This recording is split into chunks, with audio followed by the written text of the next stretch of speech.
지난 주말과 월요일 니각스몰 장재영 대표님과 그리고 두 PD가 5년 만에 일본 출장을 다녀왔습니다. 그랬었죠. 니각스 한국 딜러이신 장 대표님이 틈틈이 일본을 방문해서 소비 트렌드를 파악하고 계신데 가뜩이나 트렌드 변화에 둔한 두 PD에게 깨우침을 주기 위한 목적, 이게 가장 크고요. 또 다른 하나는 이미 침체기에 접어든 한국 경제, 하지만 30년 전부터 침체기인 일본 경제를 조금이나마 벤치마킹할 수 있지 않을까라고 하는 바람이 두 번째 목적이었죠.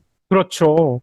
거기다 한 가지 더 첨언하자면 지금 시국이기 시국이지 않습니까? 맨 처음 얘기해 드린 대로 강제징용 이 피해자분들에 대해서 이 정부가 황당한 판결을 내렸는데 이럴 때 노제팬 당연히 해야 되겠죠. 하지만요, 저희들 생각은요, 진짜 일본에서는 이런 문제에 대해서 한국에 대해서 어떤 생각을 가지고 있는가? 관심이나 있는가? 이런 것들을 직접 한번 보고 싶다라는 생각도 있어서 일본 욕들을 각오를 하고 다녀왔습니다. 네. 적을 알아야 공략을 하지 않겠습니까? 문제는 5년 만에 출장이고 코로나 이후 달라진 공항의 이용 환경, 저희가 모르고 있다는 거죠. 방송이나 먼저 공항을 체험한 일부 유튜버들의 콘텐츠가 있지만 자세히 보여주는 경우가 드물더라고요. 게다가 유튜브의 특성상 개인이 좋아하는 방송이나 유튜버만 허구한 날 추천이 되는 방식 아닙니까? 그래서 늘 보던 것만 보기 때문에 정말 실용적인 콘텐츠를 접하기가 쉽지 않았다는 거죠. 그렇죠. 그래서 저희가 3박 4일 동안 겪었던 일들을 3회에 걸쳐서 소개할 예정이고요. 오늘은 가장 먼저 인천 나리타 공항 이용과 관련된 이야기를 해드리겠습니다. 예. 아니, 그런데 저희가 미리 공부하고 갔잖아요.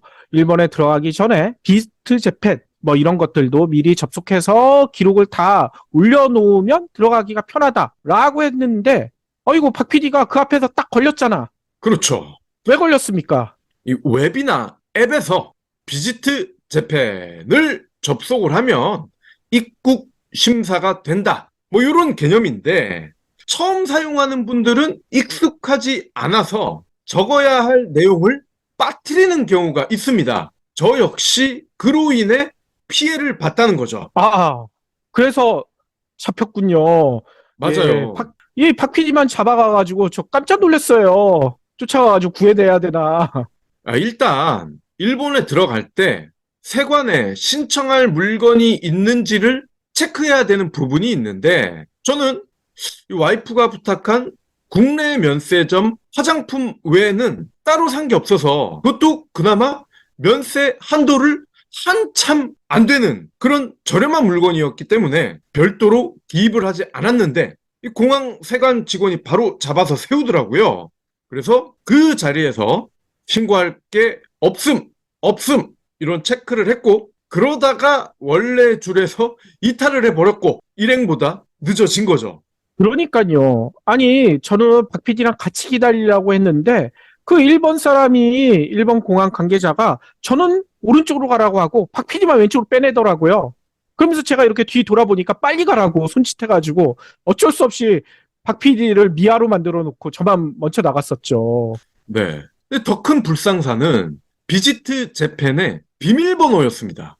제가 한국에서 기입할 때 비번을 만들었는데 나리타에 도착해서 입국심사 직원에게 보여주려고 다시 로그인을 했죠. 근데 아무리 눌러도 로그인이 안 되는 거예요.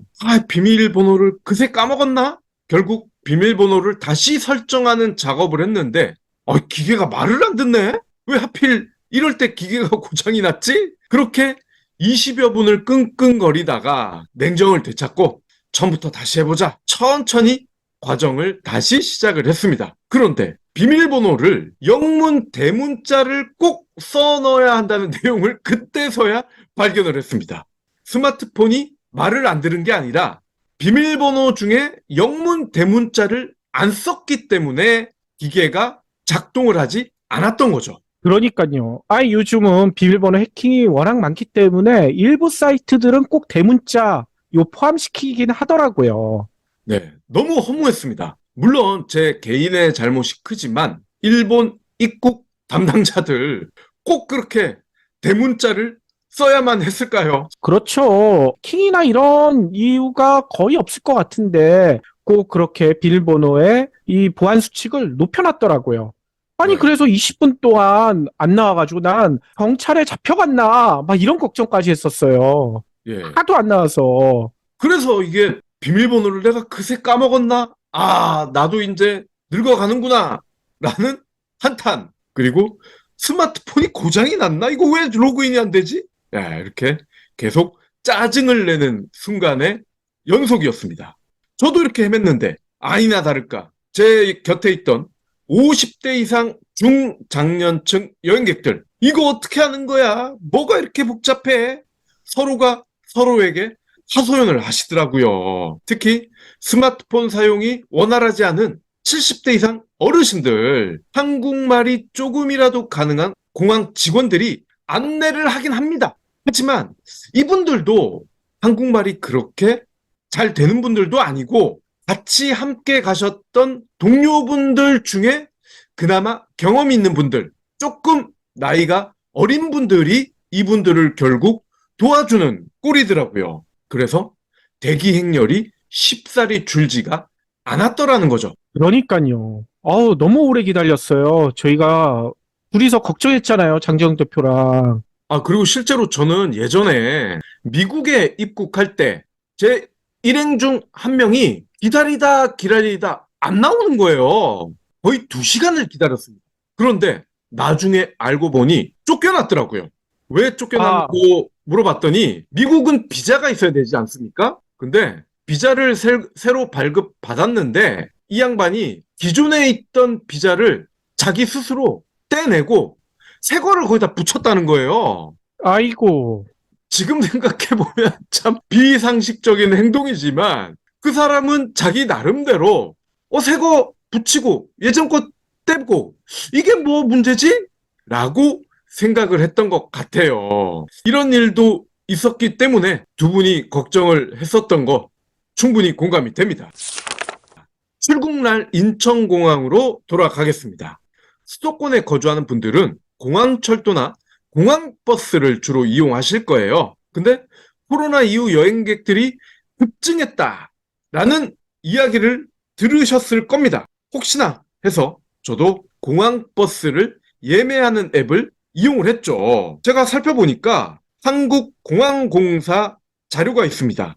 지난달 제주 기점 국내선 운항편, 그러니까 제주를 여행하는 분들, 이분들이 13,000여 편을 이용을 했는데 지난해 같은 기간 대비 1,400편 이상이 줄었습니다. 하지만 국내 공항에서 출발한 국제선은 23,000편, 작년 같은 기간 대비 542%가 급증했습니다. 오호. 역시나 코로나 때 이 눌려있던 깝깝함, 해외여행으로 풀어보자라는 분들이 폭발하고 있다라는 게 데이터로 입증이 되죠. 그러니까요. 그래서 저도 혹시나 해서 버스를 이 앱으로 예매를 했습니다. 출발 3일 전에 했는데 다행히 좌석이 꽉 차지 않아서 확보를 했어요. 근데 출발 당일 버스 출발 시간이 오전 6시였는데 정류장에서 승차권을 구매하려고 했던 몇몇 분들 좌석이 없다는 소식에 크게 실망을 하시더라고요. 발을 막 동동 구르시더라고요. 와, 오전 6시인데도요. 코로나 전에는 정류장에서 현장 발권했던 분들이 꽤 많았단 말이죠. 근데 이분들은 아마 그때 생각을 하시고 와서 사면 되지? 라고 하셨을 것 같은데 요즘은 이렇게 앱에서 미리 예약을 하셔야 된다는 겁니다. 애청자 여러분들은 꼭 미리 좌석을 확보하셔서 발을 구르는 일이 없었으면 좋겠네요. 인천공항 도착 후 짐을 붙이기 위해 항공사 카운터로 이동을 했습니다. 예전에도 스마트 발권 제도가 있어서 큰 짐을 붙이는 게 아니면 키오스크에서도 바로 티켓을 받을 수가 있었습니다. 하지만 큰 짐이 있는 분들은 키오스크에서 티켓을 뽑고 다시 항공사 카운터로 가야 됩니다. 근데 코로나 이후에는 이제 무조건 스마트 발권을 이용을 해야 되더라고요. 예전에는 그렇죠. 이걸 해도 되고 안 돼도 됐었단 말이죠. 스톱으로 됐던 일을 2번을 해야 되는 겁니다. 특히 캐리어에 두르는 종이 태그를 개인이 이제는 직접 붙여야 되더라고요. 항공사 직원들이 자동 분류대에 캐리어를 직접 올리시라라고 바로 앞에서 열심히 강의를 하시더라고요. 물론 캐리어를 올리고 태그를 붙이고 이런 일 자체가 항공사 직원분들에게 굉장히 힘든 일인 건 맞아요. 그런데 이 일이 코로나 기간에 항공사 오너놈들과 사장놈들이 동료 직원들을 너무 많이 잘라서 그러는 건지 아니면 스마트 기기를 마구마구 도입을 해서 인건비를 절약하기 위해서인지 모르겠더라고요. 둘 다 아닐까요? 결과적으로 손님들은 코로나 이전보다 훨씬 불편하다는 거, 요거는 확실해 보입니다. 그 다음은 환전입니다. 그러니까요. 환전하는데도 시간 되게 오래 걸리더라고요. 왜 이렇게 오래 걸렸어요? 모바일 뱅킹으로도 환전을 할 수 있는 이 편한 세상. 하지만 화폐 환전이라는 게 아날로그 방식이라는 함정이 있죠. 즉, 이것저것 디지털 기술을 쓰더라도 결국에는 돈을 내 손으로 만져야 됩니다. 달러나 엔화를 스마트폰으로 보여주는 게 아니잖아요. 스마트폰으로 외국 화폐를 보여주고 결제를 할 수가 있습니까? 말이 안 되죠. 따라서 공항에 있는 간이은행 영업점에서 돈을 찾거나 ATM에서 돈을 뽑아야 됩니다. 이게 함정이라는 거예요. 물론 앱에서 미리 외화를 사야 됩니다. 그래야 ATM에서 돈을 뽑을 수가 있어요. 문제는 외화를 뽑을 수 있는 ATM의 대기 상황인데 제가 30분 정도가 걸렸는데 제 앞에 많은 분들이 줄을 섰기도 하지만 ATM이 3대가 있는데 3대 중에 딸랑 1대만 환전이 되는 기계였습니다. 아이고, 나머지 2개는 그냥 국내 통화만 뽑을 수가 있다는 거예요? 맞습니다. 우리가 동네에서 흔히 볼 수 있는 원화용 기계였어요. 이쯤 되면 소비자들과 맞짱 뜨자는 거 맞죠?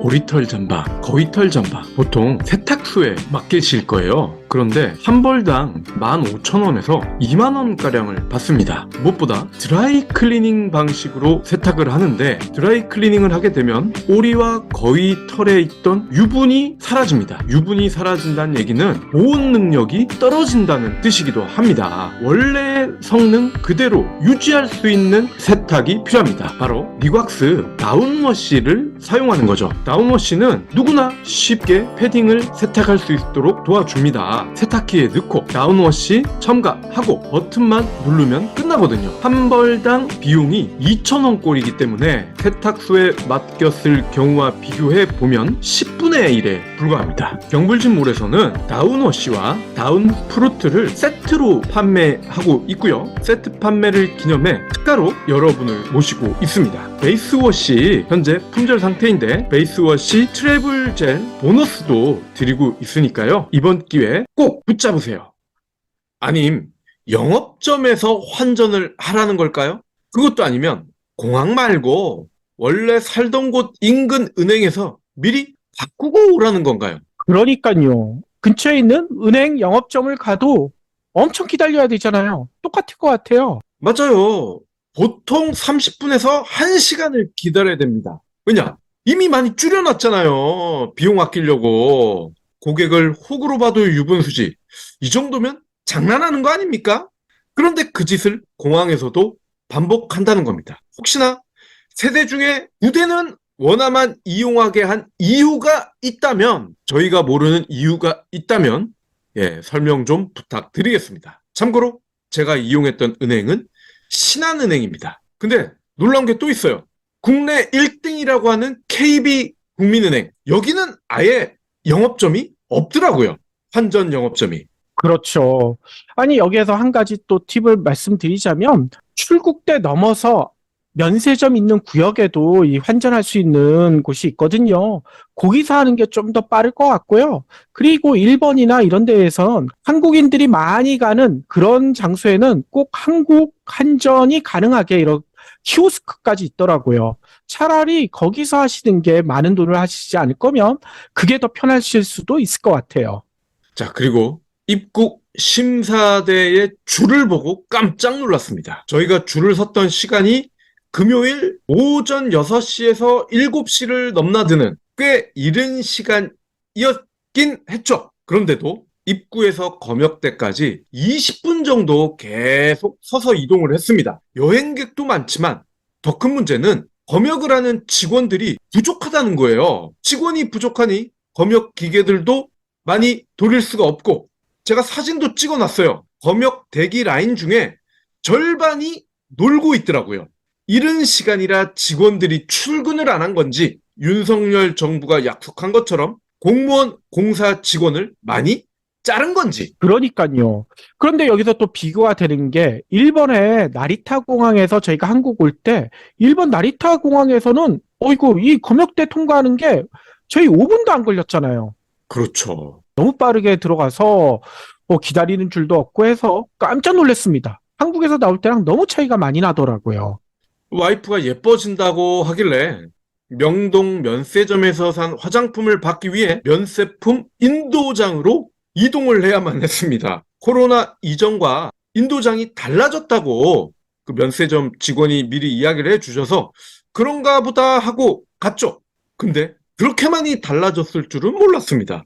입국 심사를 마치고 항공기 게이트가 있는 곳으로 도착을 하죠. 여기서부터 이제 면세점을 이용할 수가 있고 면세품을 찾을 수가 있습니다. 그런데 면세품 인도장이 공항 맨 왼쪽에 있더라고요. 그것도 2층에. 이정표를 잘 봐야 2층이라는 걸 알 수가 있습니다. 갔다가 출발해야 하는 게이트까지 왕복 20분이 걸리더라고요. 물론 데일리 목표 걸음수 채우기에는 도움이 되지만 시간에 쫓기는 공항에서 굳이 걸음수 목표를 채워야 될까요? 그러니까요. 아니 거기다가 물론 관광객이 줄어서라는 생각도 들긴 하지만 면세점 중에 문 닫은 곳들이 의외로 많았잖아요. 맞아요. 이 면세점 인도장을 맨 구석으로 몰아놓은 게 기존에 있던 자리 좋은 면세점이 너무나 많고 장사가 잘 돼서 어쩔 수 없이 밀렸다라면 이해가 되는데 눈대중으로 봐도 3분의 1에서 절반 정도의 매장이 문을 닫았거나 수리 중이더라고요. 깜깜해요. 코로나 여파로 영업을 포기한 곳이 많기 때문으로 추정이 되는데 아무래도 맨 끝에 인도장을 놔두면 물건을 갖다 놓기가 편하기 때문 아닐까 싶더라고요. 물론 소비자는 그만큼 불편할 수밖에 없겠죠. 그렇죠. 이렇게 불편을 하게 만들어야 공항 면세점에서 사고 싶은 거 사게 만들 수가 있겠죠. 자, 그리고 이런 생각도 듭니다. 면세점이 줄어든 게 꼭 코로나 탓일까? 혹시 너무나 일반화된 해외 직구 때문은 아닐까? 제 아무리 면세점이라 해도 공항에 수수료 주고 직원들 월급 주고 마진도 챙겨야 되고 세금을 면해준다고 장사가 잘 되지는 않지 않을까요? 면세점 비즈니스에 대한 새로운 접근이 필요할 것 같습니다. 3박 4일 일정을 마치고 귀국하는 과정도 이야기를 해야 될 것 같아요. 이 PD님이 말씀하신 대로 나리타에서 출국을 할 때는 티켓팅부터 탑승 게이트까지 전체적으로 20분이 채 안 걸린 것 같습니다. 나리타에 들어올 때는 1시간 반이 걸렸는데 놀랍죠? 그 깐까다던 검역이 갈 때는 전혀 해당이 되지 않는 것 같더라고요. 그렇죠. 아이, 그리고 이런 비교도 가능할 것 같아요. 코로나 풀리면서 해외여행 가는 숫자, 우리나라는 많이 늘어났지만, 일본은 공항 자체에 있는 사람 숫자도, 인천공항이랑 차이가 많이 날 정도로 적더라고요. 그래서 일본 사람들은 아직까지도 해외여행 그렇게 많이 가지 않는 게 아닐까라는 생각도 들더라고요. 네. 그리고 지금 엔화가 가치가 되게 떨어져 있는 상태 아닙니까? 즉 달러나 유로로 바꿀 때 손해를 많이 본다는 거죠. 그래서 더 안 나가는 것 같기도 해요. 비행기는 올 때나 갈 때나 만석이었습니다. 코로나 이후 오랜만에 해외여행을 즐기는 분들이 많다는 게 명백히 입증이 되더라고요. 혹시나 일본에 벚꽃이 만개하는 3월 말부터 일본 여행을 준비 중인 분들은 미리 마음의 준비를 하셔야 될 것 같아요. 제가 지금까지 쭉 설명드렸던 부분이 벚꽃 필 무렵에는 더 심하지 않겠습니까? 인천공항 입국할 때도 예전과 다른 모습이 있었는데요. 바로 입국 심사 무인화입니다. 18세 미만 자녀를 동행하는 경우가 아니면 모조리 무인 입국 심사대를 통과해야 했습니다. 그러다 보니 18세 미만 자녀를 둔 극소수의 여행객들은 줄 서지 않고 바로 심사를 받고 당연히 바로 짐을 찾을 수 있는 거죠. 무인 심사대에서 문제가 생긴 사람들만 이동을 하더라고요. 그쪽으로 넘어가는 사람들을 본 일부 무인화 줄에 서는 승객들은 왜 유인 심사대는 한가한데 저쪽으로 사람 또 안 보내냐 항의를 하시더라고요. 이 역시 직원을 줄이고 기기를 늘린 데 따른 부작용인 건지 아니면 저희가 도착한 시점이 오후 7시여서 퇴근한 직원이 많아서인지 정확히 알 수는 없었습니다. 마지막으로 간 것도 저희가 좀 실망을 많이 했었잖아요. 네, 새로 생긴 입국 면세점이었죠. 예전에는 출국할 때만 면세점을 이용할 수 있었는데 이제는 들어와서도 물건을 살 수가 있습니다. 뭐 적지 않은 분들이 이런 뉴스를 들으셨을 거예요. 그래서 갈 때 물건을 사면 무겁기도 하고 들고 다니기 불편하고 파손 우려도 있으니까 들어올 때 사볼까? 라고 하셨을 거예요. 근데 실망이 컸습니다. 규모가 너무 작고요. 그리고 화장품만 팔더라고요. 동네에 있는 중간 규모의 편의점 정도 크기 될까요? 그렇죠. 화장품만 파는 것도 그렇지만 규모도 작다. 따라서 사실상 이용하기가 어려웠다라는 점 말씀드리겠습니다. 출국할 때도 살 수 있고 기내에서도 살 수 있고 내려서도 굳이 화장품을 사야만 할까? 이러한 의문이 들었습니다. 그러니까요. 입국 면세점 이거 잘 활용하면 우리가 들고 다니지 않고 좀 편하게 사고 싶은 거 살 수가 있을 텐데 너무 작아가지고 이게 있으나마나한 게 아닐까 뭐 이런 생각이 너무나 많이 들더라고요. 지금까지 3회 시리즈에 걸쳐 시작할 첫 번째 일본 여행과 관련된 팁 방송을 했습니다. 2회 3회차 방송도 많이 기대해 주세요. 감사합니다. 하트 투척, 댓글 남기기, 링크 공유, 계좌 후원 등 경불진 두 PD에게 힘을 보태주세요. 더 좋은 내용으로 보답하겠습니다.